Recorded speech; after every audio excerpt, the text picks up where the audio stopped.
Last week, as I lay in bed with COVID, I watched a video on YouTube with Joe Rogan in which he was asked how he dealt with the massive attacks on him earlier this year.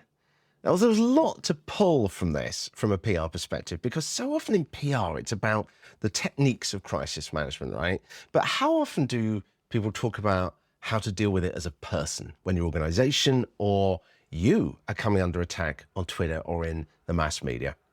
Welcome back. I'm sure you know this is the Public Relations Podcast. After all, you clicked on the button to click play, didn't you? Welcome back. Apologies again about last week. I had COVID, unfortunately. I think I picked it up in Greece. And that meant that I didn't produce an awful lot of content. But anyway, loads more coming soon over the next few weeks. And if you want to get a link, by the way, to this interview that I was watching with Joe Rogan, check out the newsletter this week at thepublicrelationspodcast.com. If you haven't heard of Joe Rogan, he is probably the biggest podcaster on earth. He's extremely well known. Well, whether you like him or hate him, or have never heard of him, what he said about his experience when some of what he said was played in the media a lot, and a lot of people criticized him for it, and a lot of people defended him for it as well, certainly can teach us a lot about dealing with crisis management and how we deal with it. Because when he was asked in this interview about how he dealt with it, there's a couple of key things that he pulled out of it. You know, one of the things, perhaps the problem with PR, is that often the mantra is just stay cool. If you get a crisis, stay cool, be clear-headed. But what does that actually mean? Because crisis management now has become almost an inevitability.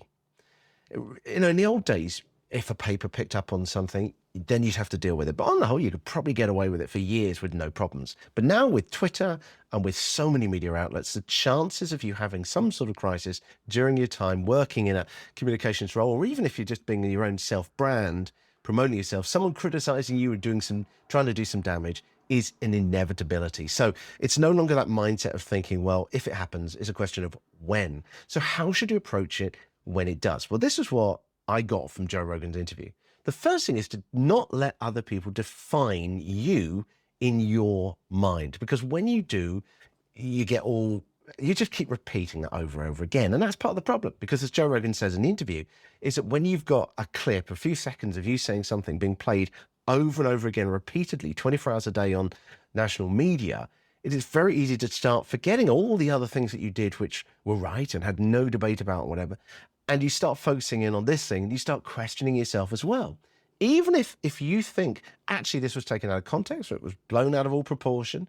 And as usual with this show, I'm not making a judgment on Joe Rogan here. I'm trying to look for techniques here. Whether you think it was or not, you start to question yourself. And he said it's really important to think, in his particular case, about the big stuff he's done, the great things he's done, all the other different things, rather than focusing in on this one thing that everyone's talking about and starting to think to yourself, oh, all I am is bad, or all I do is things wrong. So focus on the big stuff. What are the great things you do, was the first thing he said. The second thing he said, which I love, and this comes from my experience with politics, is that something is not a crisis if people say it is. It's only a crisis if the data says so. The reason I say this is because certainly in my experience working in politics is that there's an awful lot of people that are out there ready to criticize and complain and say that you're the worst thing and that bad things should happen to you and all this. And when you generally look under the surface, you find that these people actually are a very, very small but effective minority of people who are speaking up. The vast majority are too intimidated to say anything because of these people, and they won't speak up. But when you look at the data, you start to see that actually people might support you. They might not. But in Joe Rogan's case, they did. Up to 2 million new people subscribed to his podcast who liked what he was saying. Again, whether you think that's right or not is irrelevant. The point is here is that when you have this happen to you, look at the data, because if it shows actually people are supporting you, then it's not really a crisis. It's just the fact that you've got a few people who are moaning about it. Now, that's not to say don't try and control the narrative. Don't get onto that fight and try and do that. I talked about that in previous episodes about how you can try and control that narrative. But don't let this get to you, because the reality is that what a few people say is not necessarily remotely the truth about how everyone else views what you're doing. Yeah, this is one of the reasons why actually I want to ultimately set up a group around this podcast, because I think there's a lot of things like this where we could be discussing ideas and sharing experiences. And it's those things which you can't really talk about in public, about how you feel about things like this, about these crises, about how we feel when things go wrong and how things go right. I think could be really useful. Anyway, I'll talk about that more in the newsletter very soon too. The newsletter, once again, the Public Relations Podcast. Actually, I was thinking about this earlier.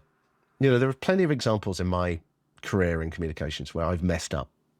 In fact, I think we've all done it, haven't we? You know, we all have those moments, don't we, where we have an embarrassing moment that we keep replaying in our mind. And I was just thinking that from a Joe Rogan perspective there. And I was thinking, well, actually, in the grand scheme of things, I did a lot of good at that time. And yet I still focus in on that one thing. So the big picture. Right, coming up this week, as we gradually get back away from this awful COVID, Wednesday or Thursday, I'm going to try and do a news day.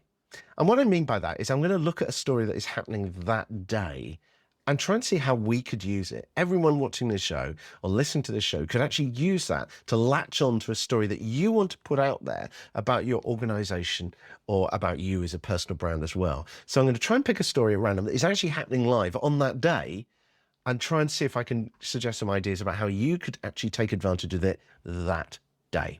Quick recap of Rogan's approach again. Don't let other people define you and trust the data. I'd be interested to know how you've dealt with crisis in your PR before and in your communications as well. Do let me know. Thepublicrelationspodcast.com, thepublicrelationspodcast.com. I will speak to you later this week.